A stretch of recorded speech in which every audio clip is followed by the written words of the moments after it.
Hey gang, how's everybody doing? Today is Monday. It's the first Monday in November, which means that tomorrow in the US, it's election day. And I'm really excited because here in Texas, we've got a solid 17 constitutional amendments to vote on. But I don't really want to talk about that. What I really want to talk about is this New York mayoral race, which I find fascinating. And I have to admit, I feel a little guilty for how fascinating I find it. It reminds me very much of the invasion of Iraq back in 2003. And I was in college. Remember, I went to college after I got out of the Navy, so I was a little older.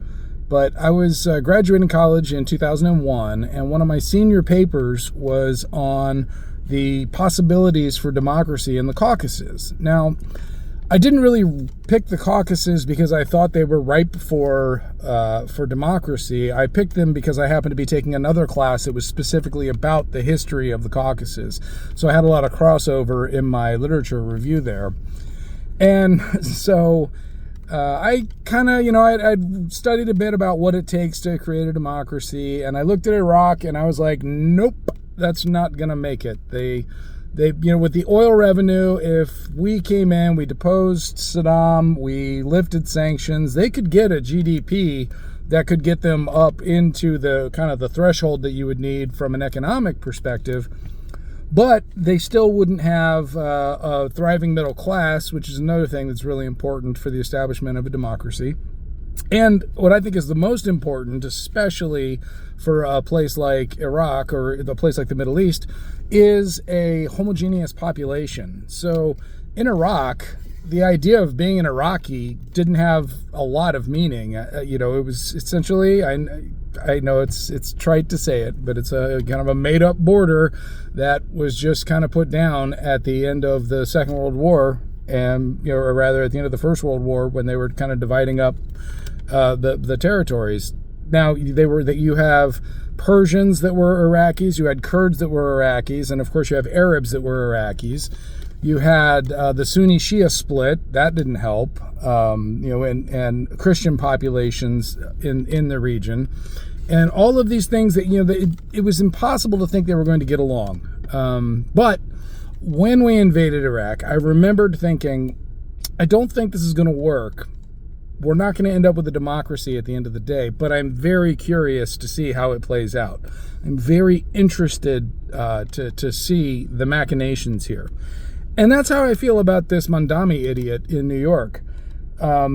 We keep hearing about how true communism has never been tried. True socialism has never been tried. Well, and we also heard, they're not communists. They're just socialists. They just want to, redistribute some of the wealth, maybe, mess with the tax rates on the high end. No, he literally has said that the end goal is to seize the means of production. I mean, you can't get more communist than that.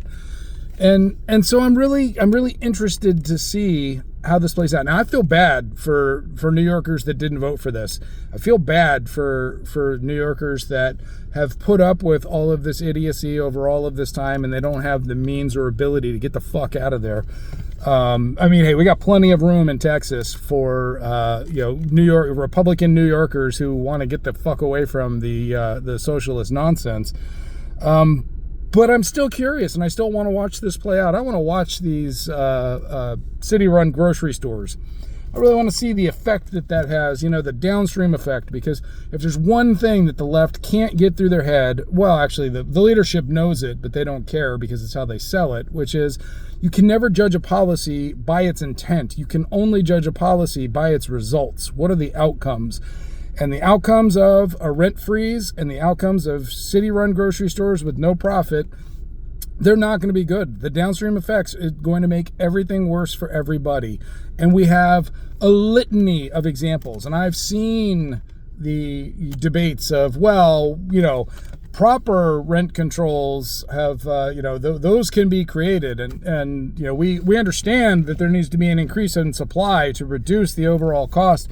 But rent control, it's like, no, as soon as you put your thumb on the scale, you're going to screw it up. As soon as you freeze those rents, those landlords are not going to have any interest in lording the land anymore, and they're going to abandon those buildings. And if you are lucky, nobody will die when they burn to the ground.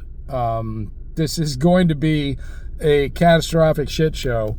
And I'm here for it because I want to be able to point to something and say, they tried it, it didn't work, and we're done. So anyway, it's election day tomorrow, and it's one of my favorite days of the year. So